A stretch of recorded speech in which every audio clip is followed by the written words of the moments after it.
Right, welcome to this week's episode of the Old Paratrooper podcast. And today I'm joined with former RAF Chinook crew member, aka Chinook chick, Liz McConaghy. Is that how I pronounce your surname?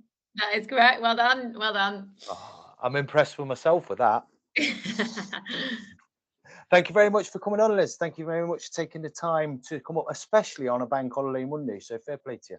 Oh, well, thanks for having me. And it's a wet, miserable day in Basingstoke where I live. So there's nothing better to do on a bank holiday than be on chatting to you. It's great. Ah, bless you, bless you. Thank you very much. Well, what I like to do with all the podcasts is I like to start at the beginning, have a little bit of chat about where you grew up, kind of how you were at school, and kind of ultimately what led you down the path that you chose in life. So if you're happy to do that, over to you.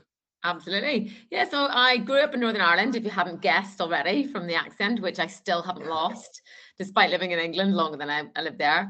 And yeah, my older brother was really keen on the army, so he actually joined on his 18th birthday. And when he went up to Palace Barracks, which I'm sure many of your listeners will know and remember, he went up to do his barb test, and I went with him for a bit of moral support.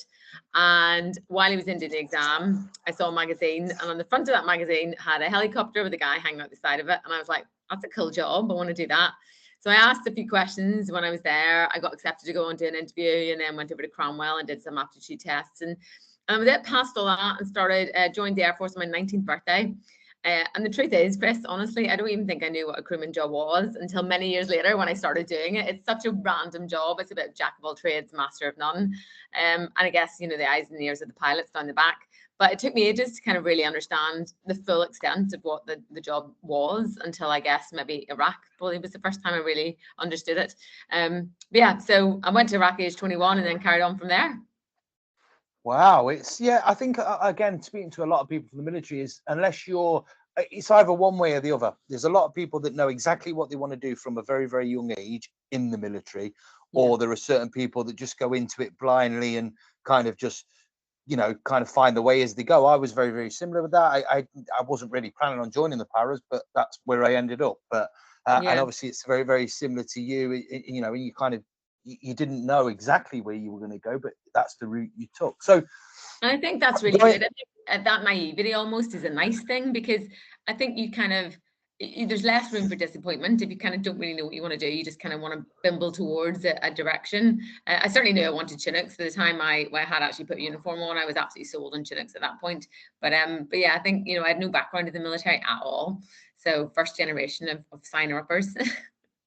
Yeah, because usually it's family members, isn't it? There's like a family memory or an uncle or granddad or close to, a father or mother that were in the military. So if you've got no one immediately close to you that were in the military, no. No, and that's very much for you guys, for the Paras. That seems that there's always a lineage, isn't there, with Paras?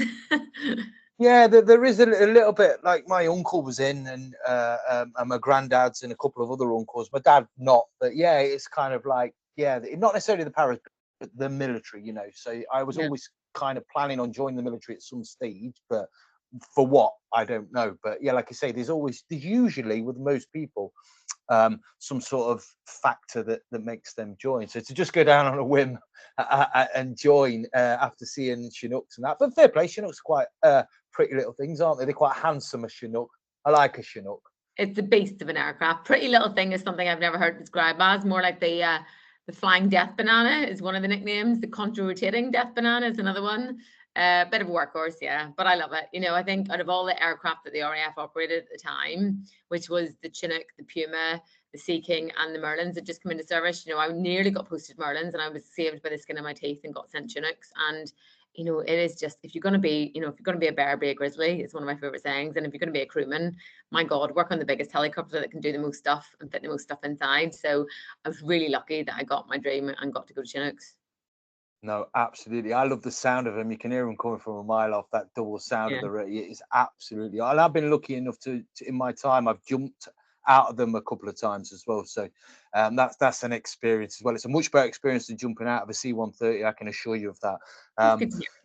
Yeah, but no, awesome stuff. So yeah, you joined up. How did you find basic training?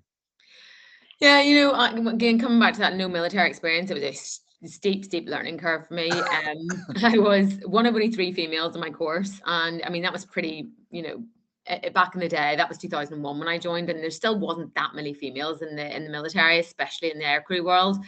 But I was never singled out to be like anything different or anything special or even weaker because I was a female. It was just one of the team. And I think, I always believe in this thing about, as long as you're not Jack, as long as you get the bruise in and you're a team player, you're going to be accepted as that. And I really was quite lucky the whole way through kind of basic training just to be accepted as one of the gang.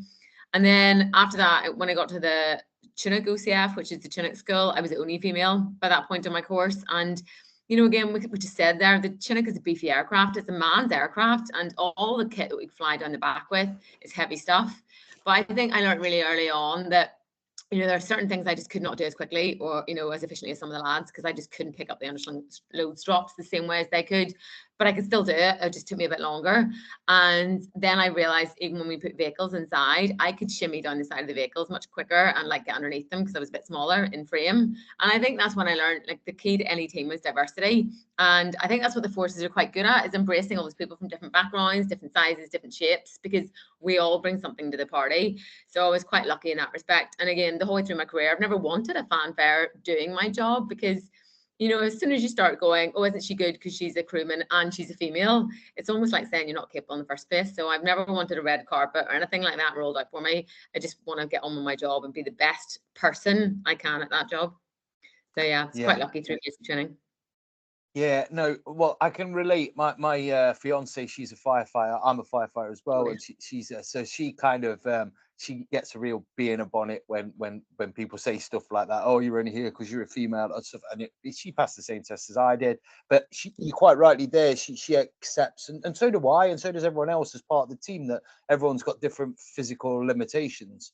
And there's certain things that she can't lift just because of her physical makeup, as the same as yourself. You are built different, and that is the difference. Is you not naturally haven't got perhaps the strength as kind of an average man, so you've got to adjust. But that's what makes the team work greatly, doesn't it? You kind of all realize that and help each other and realize your strengths and weaknesses. So yeah, I think that was my biggest strength. My biggest strength was understanding my weaknesses, I think, and being authentic with that and not being afraid to ask for help, because there's nothing worse than watching someone struggle and refuse to ask for help, which I'm sure we'll come on to later on when it comes to mental health. But I was very open about going, right, this really is too heavy for me. I'm not trying to brass it out. And yeah, I think we all have our limits. So as long as you're authentic and open about that, then you always get help from other people, because people like honesty, don't they? Of course they do, yeah, and it's definitely the best policy. So, yeah. So, whereabouts did you do your basic? So, did my basic at Cromwell. Did 12 weeks on basic aircrew training there, and we came out as sergeants at the end of that, which is hilarious because I'd been in the Air Force for about 2.5 minutes at that point, and I'm wearing the rank of sergeant. And the reason why we do come out as sergeants is that in theory we can command the rear of the aircraft when we're flying a lot of the soldiers and whatnot around. We have a bit of gravitas when we're giving them those briefings at the ramp and stuff. But for me, being a young naive girl from Northern Ireland, I was 19 and a quarter, and I'm now wearing a sergeant's rank slide. It was a massive step up, and I think, at that point, sergeants are leaders, aren't they? And essentially, we're leaders of men, but there's no way at that point I was a true leader. I had to take me a long time to really understand and become like equivalent of the rank, I think. But yeah, we're nicknamed plastic sergeants. So that was that. And then went on to RAF Shawbury, which is in Shropshire. And that's when I started my basic helicopter training. And that was on a helicopter called the Griffin, which is like the Hueys they flew in Vietnam. So a pretty cool little helicopter, little sports machine. And then that's essentially where we learned to work as a crew, because up until that point, the pilots had mainly flown solo as pilots. So they weren't very good at going, crewman, can you help with the navigation? Can you do the radio call? Because they were kind of solo animals, so to speak. And half the battle on the Chinook and any aircraft is working as a team. So that's where we kind of really learned that. And then I was lucky enough then to head to Chinooks and spent 6 months on the Chinook school at RAF Odium, and then stayed there for the rest of my career. So I spent, 17 and a half years in the RAF all up, but at least 15 of that at RAF Odium. Wow. And what year was this? What year did you? So you come out of basic. What year did you end up in? Yeah. What year? Sorry.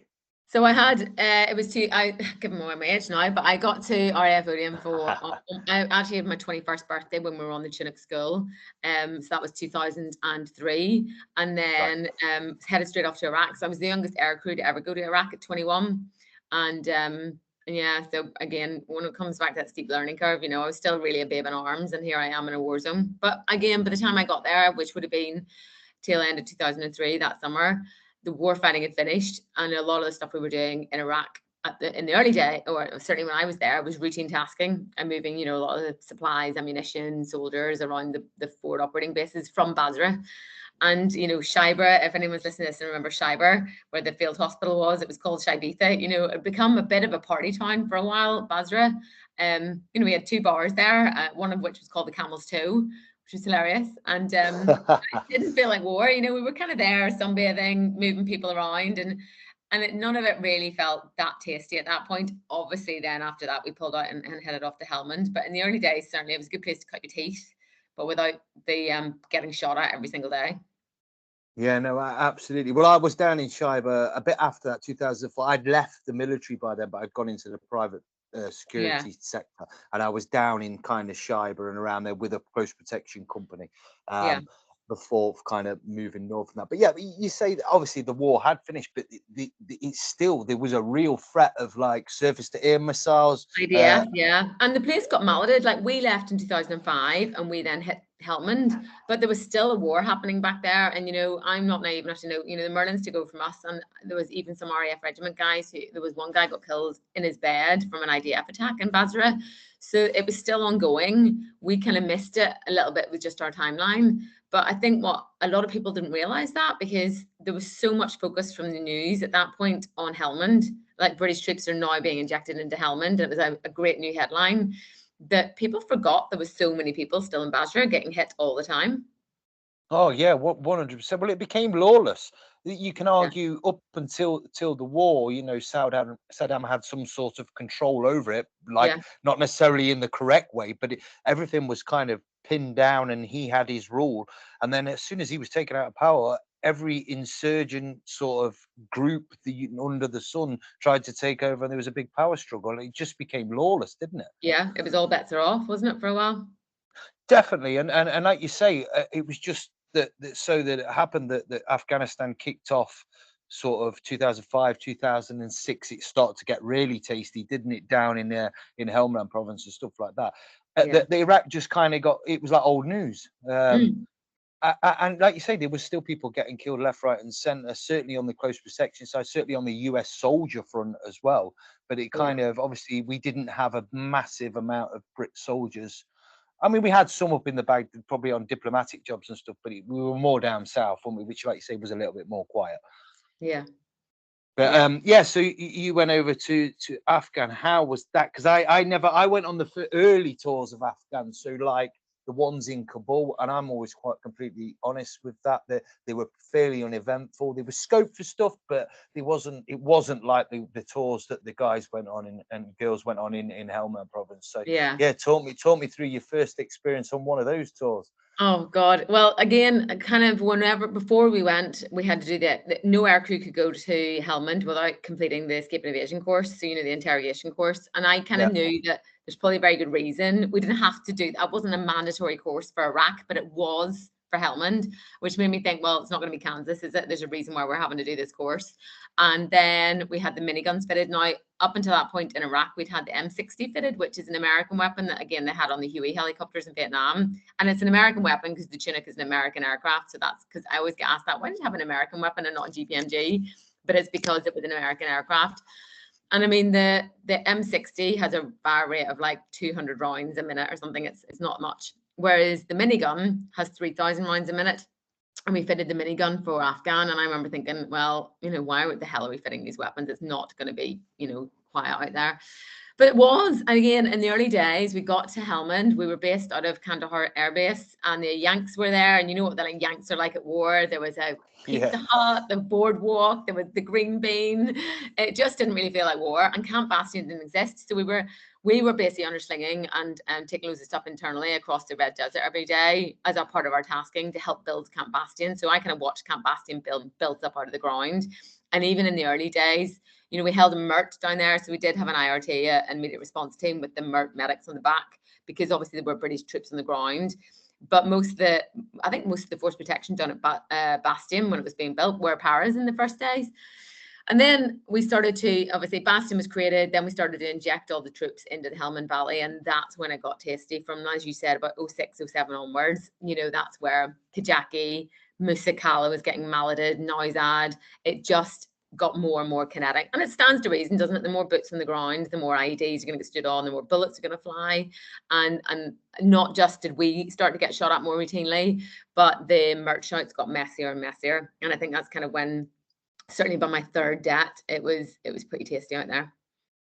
Oh yeah, 100%. I remember, I was on the close protection circuit over still in Iraq at this time, and I remember reading the 3-para book about 2006 about them being down to last rounds in Sangin and stuff, and thinking, and I nearly rejoined because of that. I was like, I want a piece of this, you know, kind of. They said recruitment's never been higher. Yeah, the Afghan war was really, really good for recruitment because, and I think it was the first time people realized that you didn't have to go SF to be right at the sharp end, because the guys in the ground, you know, all the infantry were really right in the thick of it for the whole of the Helmand campaign. And even, you know, my ex-husband was from G Squadron, so even from an SF point of view, a lot of the guys that wanted to transfer, that sort of waned a little bit during the Helmand era, because people just wanted to stay put and get amongst it, because that's where the fight was at, really, those guys. And sadly, it's true, you know, even I know a lot of friends on the SF world of the Chinook squadron, and, you know, they have a huge amount of assets. Everywhere they go as a package, there's a soak overhead with loads of assets. There's, you know, so much and lots of risk mitigation, even though they're going into slightly tastier places. But we kind of, you know, as the green wing, as we call it, you know, with all the rest of the British infantry, we're kind of just bumbling into fights left, right, and Chelsea without all the other support that goes with that. So there was just like a ruck every single day, and obviously the carnage that came off the back of that with Mert. Yeah, no, 100%.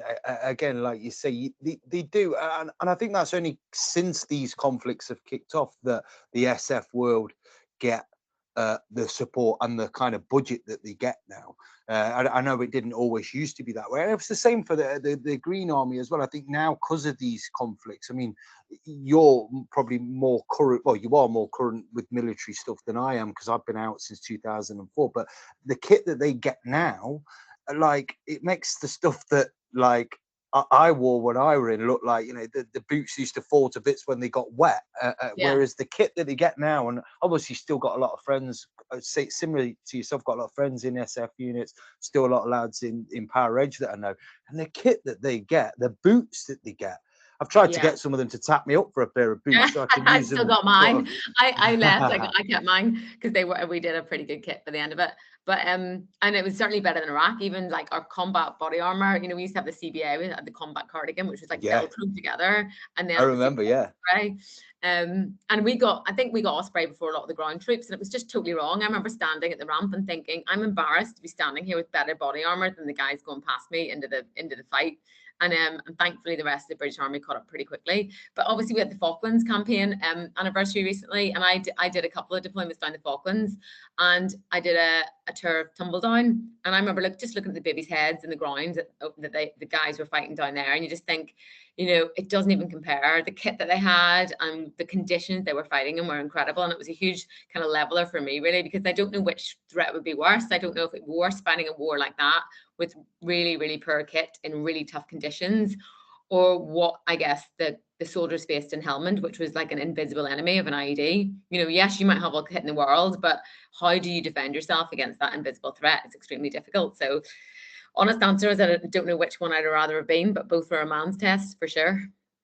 Oh God, yeah, this difficult one. Like, one's a conventional war fighting with the Falklands, attacking, dug in positions, you know, your pairs fire maneuver, fire support, and then on the flip side, Afghanistan, it is guerrilla tactics. And I've always said that the only way you beat guerrilla tactics is by using guerrilla tactics. And obviously, we're governed by Geneva Convention, we're governed by the rules of engagement and stuff like that. And quite rightly so. We're a professional armed forces, but sometimes, you know, the only way to fight fire is with fire, isn't it? And it's hard to do with your hands tied behind your back. Exactly. No, I totally get it. And again, we went from having Card Alpha rules of engagement in the early days in Herrick to then escalating to 49 Alpha, and 49 Alpha meant essentially that anyone wearing a black turban north of Highway 1 was considered Taliban, and we were within our rights allowed to open up and shoot them.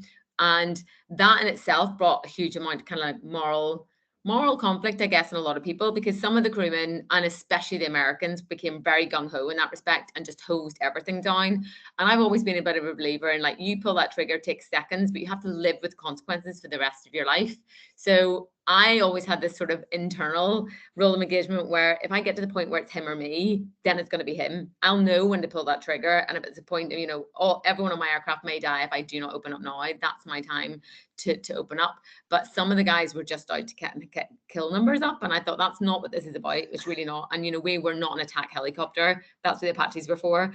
We were a defensive helicopter and essentially there to save lives, not take them. So, but you know, maybe I was a bit too fluffy in that respect, I don't know, but I can certainly know that I can go to sleep at night with a clear conscience of what I did out there.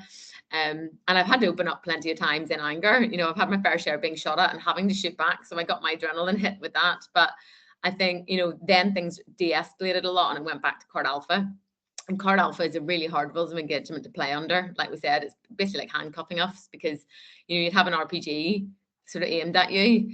And as soon as they saw you pull, you know, put your weapon on, put your sights on, they'd set it down and walk away. And we couldn't legally open up then, which meant that the troops that we're about to put on the ground have now got an RPG about to be shot at them, but we legally couldn't do anything about it. So it was very frustrating working under Card Alpha at the end. Yeah, I bet. And it is difficult, and people don't realize it to kind of switch in between almost like peacekeeping to aggressive tactics. It's a bit, it's a difficult, and it kind of, I have been quite open about this in the past. You know, these people that work in offices and in government that judge you when you've made a bad call, they haven't got that luxury of looking at it in hindsight when it's a split-second decision.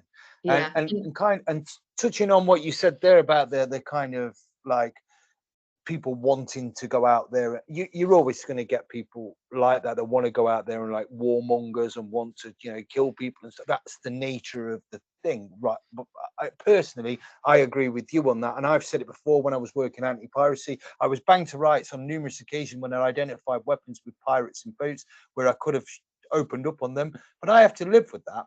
And I have to sleep at night with that. And I don't want to go to bed. I'd rather sit here. I don't want to be like, oh yeah, look what I've done. I've shot someone. Brilliant.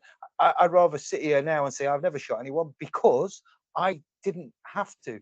You know, I fired warning shots and that was it. These were fishermen carrying, you know, AK-47s. Why would I live with that on my conscience? And also you achieved your aim just by doing that. And I think, you know, people sometimes misplace what the actual aim is. And I think for all of us, the aim is to stay alive and to save lives, isn't it? And, you know, and I think even the police coming back, you know, staring down the barrel of a gun, oh my God, how much criticism do the police come under these days? And, you know, we don't even have armed police. And obviously that in itself is its own debate. But I just think the police react to any like sort of threat to life as they see fit at the time. And instantly those people, those armchair warriors, as I call them, are the first to criticize and throw rocks at them. And you think you've never stared down the barrel of a gun. You've never had that moment where if it's him or me, it's him.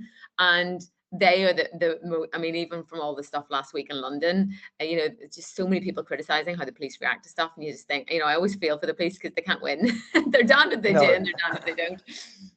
They do, yeah, they do get a lot of stick, and it's a obviously, I'm a firefighter now, like I've said, and I kind of work quite closely with police at incidents, and we always seem to get a really warm welcome off the general public, and it's really, really nice. And then we see the other end, bless them, with the police that just no one wants to engage with them, no one wants to talk to them. They'll come out and sometimes offer us cups of coffee at jobs, and then the police won't get one, and we're just a bit like.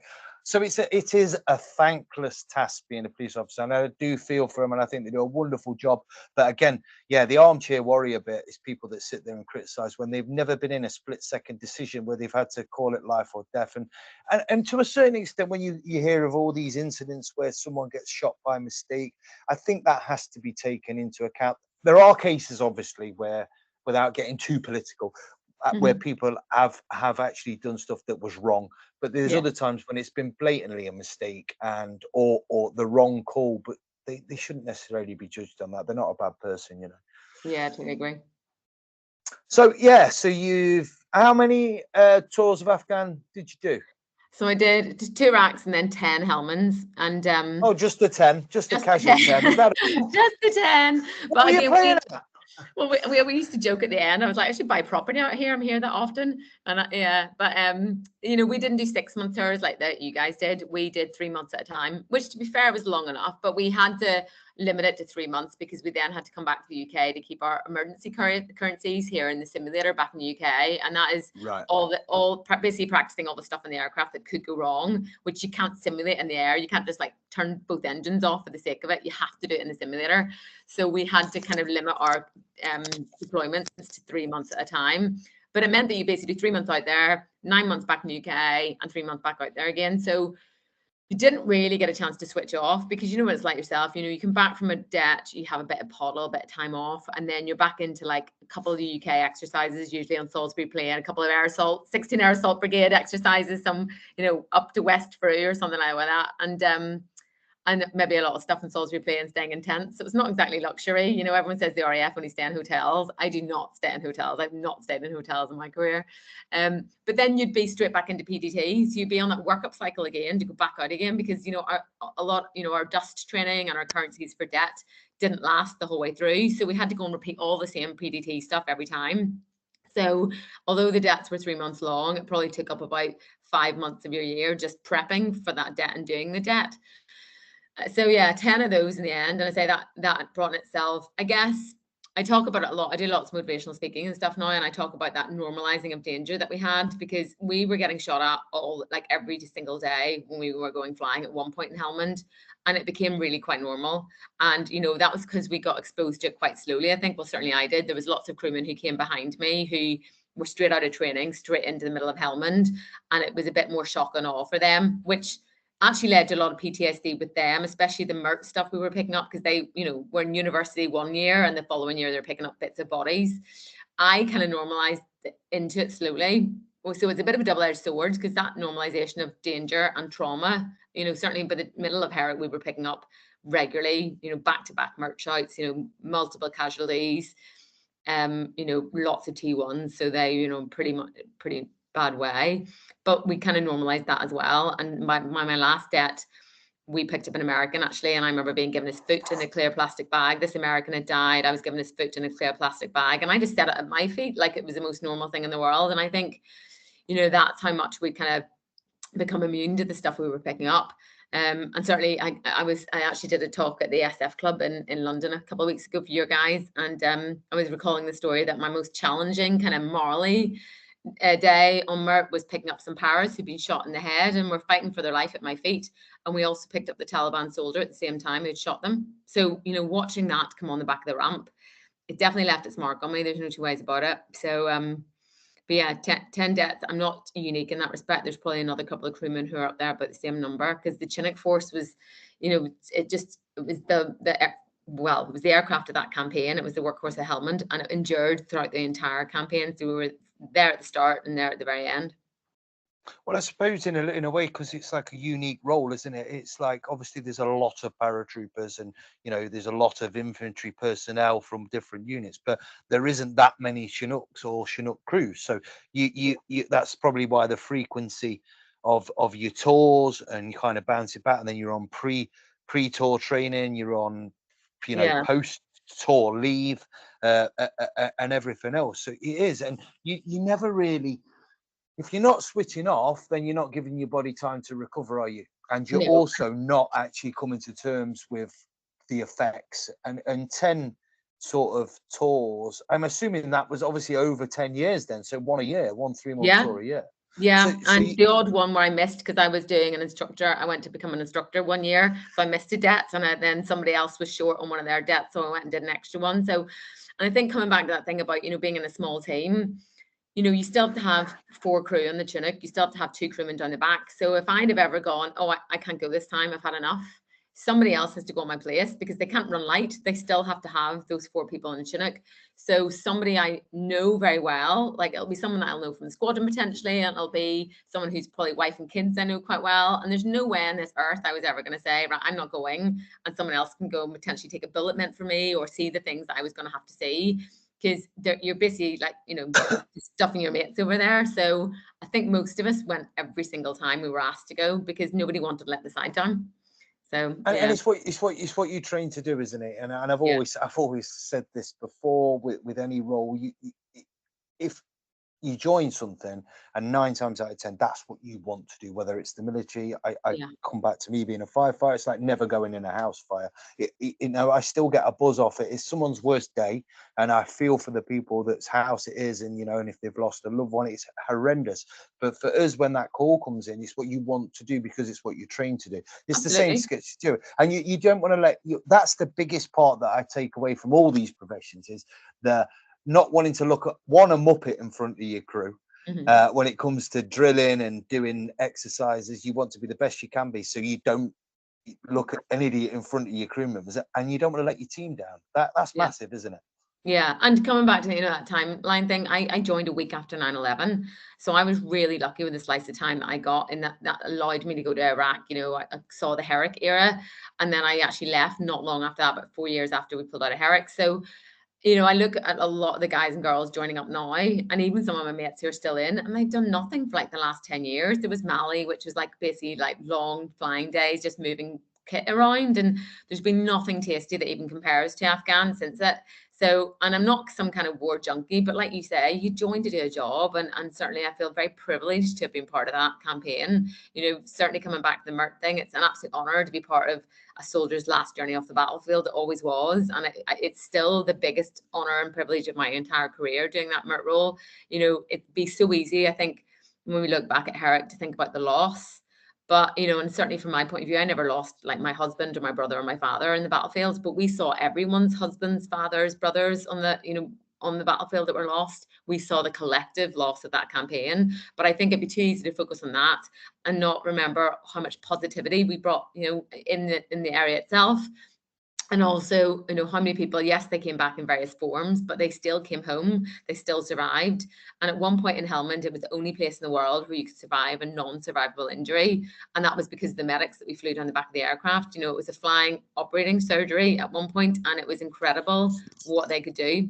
I've seen soldiers come back to life at my feet, and I think that is a legacy that even those lessons we learned in Helmand are still being learned today and still being remembered here in the UK sort of med system. And certainly the whole stabbing in London last week, I know that there was medics involved in the police that ended up back in the hospital there and were saving limbs basically. And I think, again, it comes back to those, lessons we learn from war are important lessons. Yeah, no, absolutely. I like you say, I think the med side of things come on leaps and bounds because of those, quite rightly so, because of those conflicts, because of the remoteness of southern Afghanistan and everything else that they were keeping people to alive. I know the med courses that the med, our, British Army medics gone and that are just incredible. Yeah. And to do what they do in the field with limited stuff is just, it's mind-boggling, isn't it? Yeah. And it is crazy. But yeah, I suppose. And we come back to the not being able to switch off because and what I've found over the years as well is if you don't have a close sort of relationship with that body, that injury, it doesn't seem to affect you at the time, does it? It kind of, if it was a family member, it'd be really, really different. And obviously it'd be a lot harder, but because it's just a person that you have no real connection with, it makes it that little bit easier while it's happening. And it's still, the adrenaline, the not switching off. But again, who knows when that's going to hit you? Years after, days after. Yeah. No one ever And it knows, did. do they? No, and it did for me. So I just always treated them like a very precious piece of freight that we had to get back. Don't think about who's in the body bag. It's just important freight and get them back to Camp Bastion. And then like you say, the odd time you couldn't help but find out who it was, because obviously you'd either have a ramp ceremony at Camp Bastion or the Sky News would be on the TV, because war is 99% nothing and 1% complete carnage and high octane excitement. But the rest of the time we'd just be sat in the tent, with the Sky News on repeat, and you couldn't help but see the soldiers, who had fallen and their picture up on the screen. But in the main, we tried to steer away from it. Very rarely would we ever go and chase up the casualties a couple of days later in the hospital and see how they were doing, unless we knew it was a very positive outcome. And then many, many years later, when I left, that's when it really caught up with me. And I developed insomnia during lockdown. And one night when I couldn't sleep, I was awake at 4 a.m, just with my logbooks out. And I was Googling all of those soldiers that died on the aircraft and kind of personalizing them, I think. And one guy had proposed to his fiance before he went, and he never made it back. And that's when I started to unravel very, very quickly after that. That was sort of in June of lockdown. And then a couple of months later, that's when I had my absolute full meltdown. Yeah, it's again, knowing I don't know whether, obviously for some people that might be a good thing, and we always see it as like as a bit of closure, like with incidents that we attend in my profession. We never see them out of a house fire, or we might pull someone out of an upside down car in water and they're in a bad way, but then we never get to find out anything. And sometimes that little bit of closure is like, oh no, they survived, or no, sadly they didn't survive, or this happened, but we very rarely get much feedback. And we've kind of said sometimes it'd be nice to get that little bit of closure. And also what we've started doing, because I'm kind of one of my sponsors for Responder Resilience is a lad called Sean McCallum, and he's kind of really kind of pushing the boundaries now with the mental health awareness and stuff, because again, it's been lacking for a lot of years within the military, within sort of the fire service, the police, all those sort of organisations, certainly the EMAS as well, the ambulance service. And it's only now that they're starting to really, really take note and kind of treat it how it should be treated. Absolutely. I mean, my entire career, we had no mental health awareness training. We had nothing. And it was only from about, I think, 09, 010 onwards. Someone listening to this will be able to give me the exact year that we got decompression coming back from Helmand, which again, everyone just kicked up about because nobody wanted to go to a beach in Cyprus and drink warm beer. And, but the horse had bolted for so many people then. But, now that I do a lot of talks now at RAF bases and military bases about mental health. And even now there's a tick box, one of those classic, fastest finger first tick box kind of online courses that the guys and girls have to do a mandatory course once a year. And it's just, it's just not fit for purpose really. And I think there needs to be so much more awareness about it. And, hopefully me telling my story to a lot of them, that lived experience of how quickly I unraveled and how bad it got so quickly. Hopefully that'll teach that, hopefully I'm not a mental health nurse. I can't help people, but all I can do is tell them my story and hope they don't repeat it. Yeah, but it's good that people are now talking. And I know it's kind of repeated quite a lot, and it should be repeated over and over again until people get it and it's taken on board that it's not a sign of weakness. It's not, and you'll probably agree with me, for a long time, if you came out and said that you were struggling a little bit with PTSD or mental health, or things were getting to you, it was literally seen as a sign of, kind of man up, so to speak. I remember thinking, they've caught PTSD. Like, we had so many crews, so many of the young guys, really did really suffer. And I remember at the time thinking, my advice was, don't overthink it. The more you think about it, the more it'll catch you out. And, there is me just completely ignoring the fact that my bucket was overflowing. And I was just being so busy, I guess, trying to give other people advice or burying my head in the sand, that I never even acknowledged the fact that, these people who'd done 1 or 2 deaths were struggling, but yet here's me at number 10 and I'm fine. Everything's fine. Don't look here. Because as soon as you start to open up the Pandora's box, I call it, and I guess I hate that saying because it sounds like, something is not to be opened, but I think people are scared to start talking about some of it because they're worried that they just won't be able to lock it up again. And that's what happened to me in August. My Pandora's box absolutely overflowed one day, and that was the day I took the overdose, and it was just all became too much. And I think if I'd have admitted to myself in the weeks or days running up to the overdose that I was in such a bad way, I never would have got to that point. And I think, again, I didn't. I look back all the time and think, why didn't you just pick up the phone to anyone? And because I just didn't want to be a burden. Everyone was going through something during lockdown.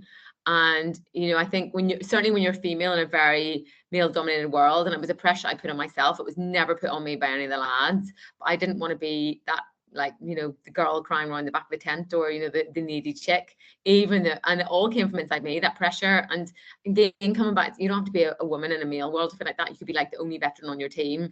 You could be the mother of a family or the father of a family. But whenever you think internally there's a load of pressure on you to not let people down or not to be a burden, then that's when people just don't reach out for help. And I look back now and I could have picked up the phone to anyone and everyone would have had my six.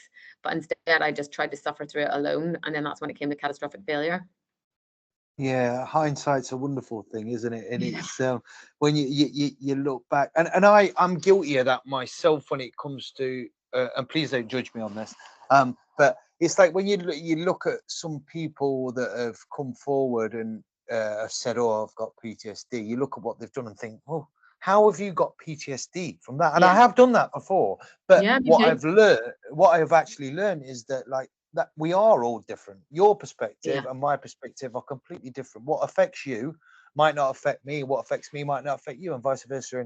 And it is, and it takes different triggers and different Yeah. episodes to And affect different everyone's people. bucket size is different. You know, I look at my meltdown, and actually, I don't think my meltdown was triggered by the stuff that I saw in Afghan.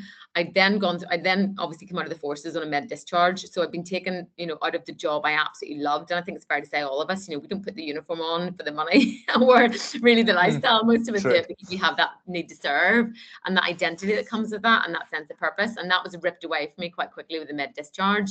But then I went through a messy divorce.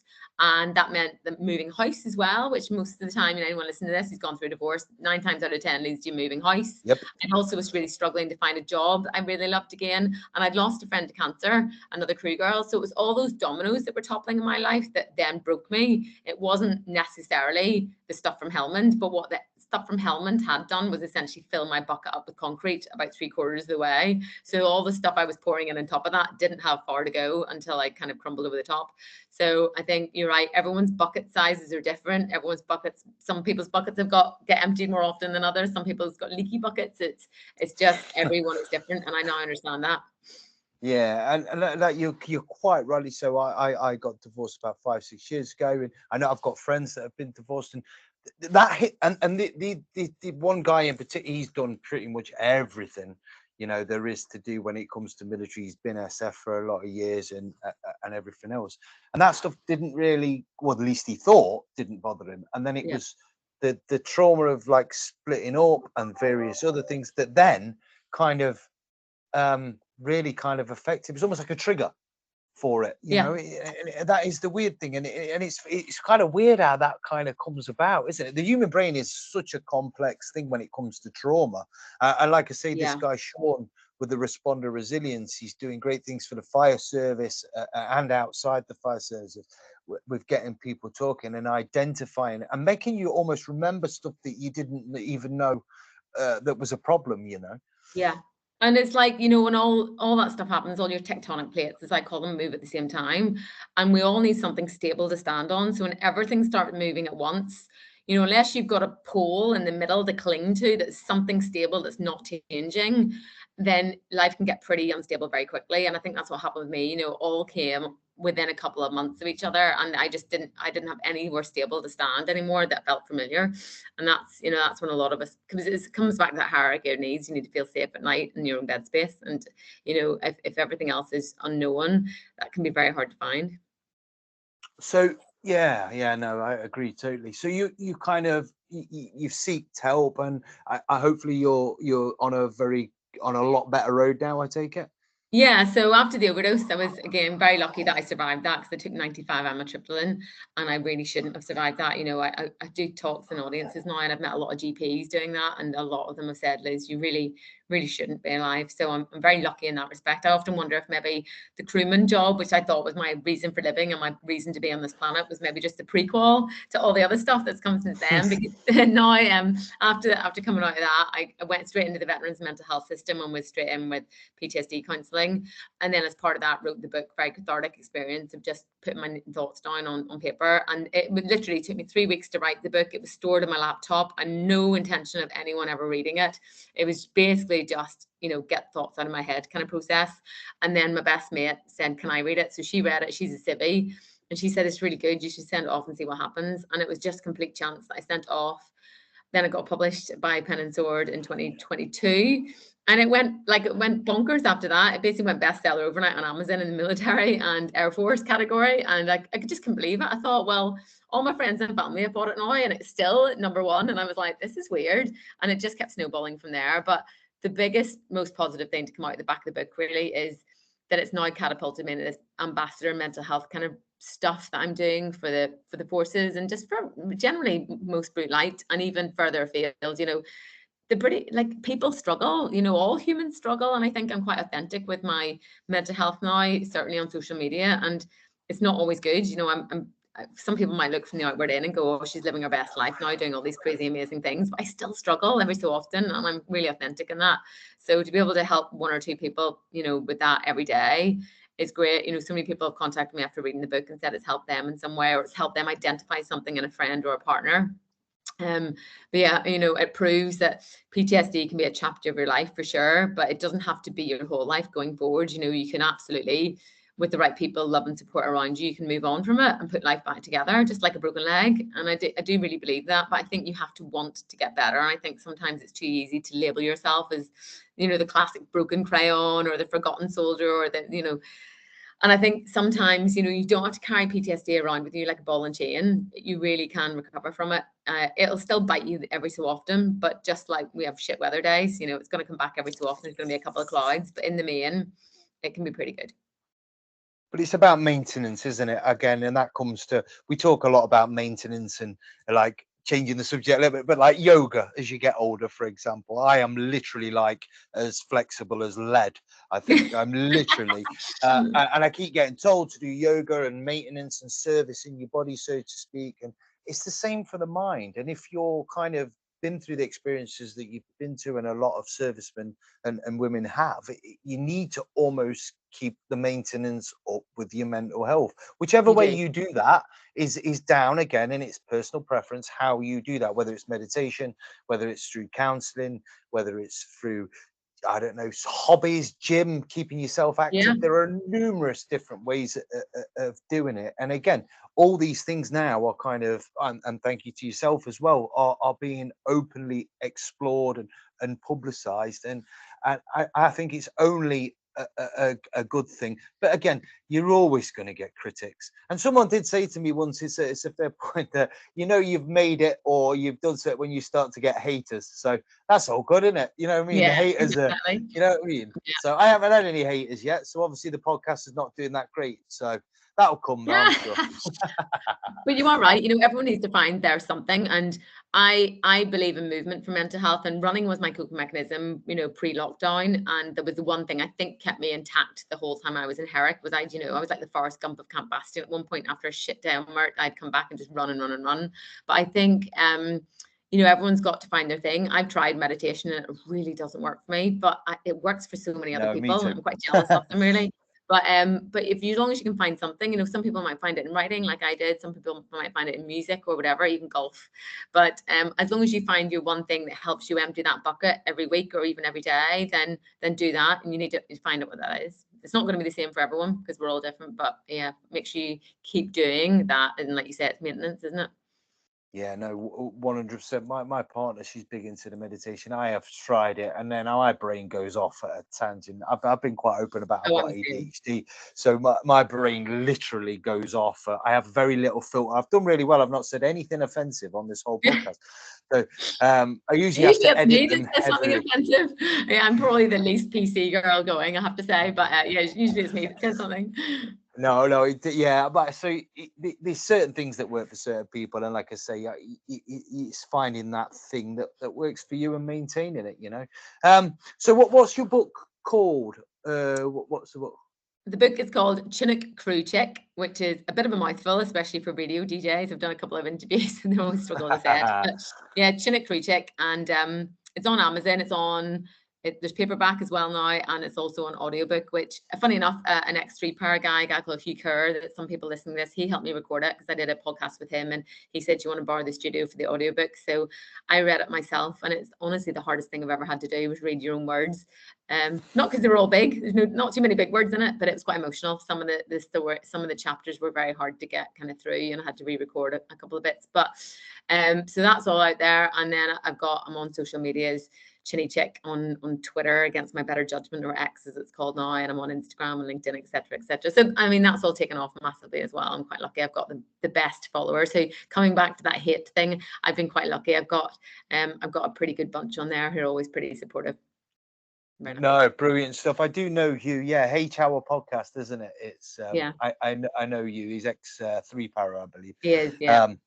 Yeah, so no, absolutely brilliant. Thank you very much. What have you got? So you do a kind of last couple of questions for you. You do the kind of motivational speaking now. What other sort of stuff have you got in the pipeline? Obviously, your book's out, as you've just said. So what other stuff you got up and coming? Yeah, and it's funny when people say motivational speaking, because I just think I'm standing up there telling people about the day I tried to kill myself. So what's motivational about that? But I always get lovely feedback about people saying, "Oh, it's an incredible story." And so yeah, I always sort of almost say keynote speaker, because it's probably a bit more realistic. But yeah, I do that. I've got a clothing range hopefully coming out soon with Forces Wear. So I did my podcast with Phil Campion that you were chatting about earlier, and I am doing a hopefully a range of clothing with them. So that'll be cool. Watch this space on that one. And then, well, who knows? Someone asked me, where do you see yourself in a year's time or even 10 years time? And honestly, I didn't even see myself here a year ago. So I'm kind of just taking every opportunity as it comes. I've got, I want to write more books, but the one thing I'm short of at the minute is time, because life's pretty busy. And I've got a chap who's just finished writing a screenplay for the book in America. So who knows what will happen with that one. So I'm just currently trying to hunt down Tom Cruise so I can shove it under his nose and he can make the next sequel to Maverick and call it Top Gunner, and make a story about a crewman, Chinook crewman. But who knows? Watch this space. No, awesome stuff. Sounds like you've got it all in the pipeline and you sound very busy with it. So I wish you all the best of luck with it. And look, thank you. It's been amazing chatting to you.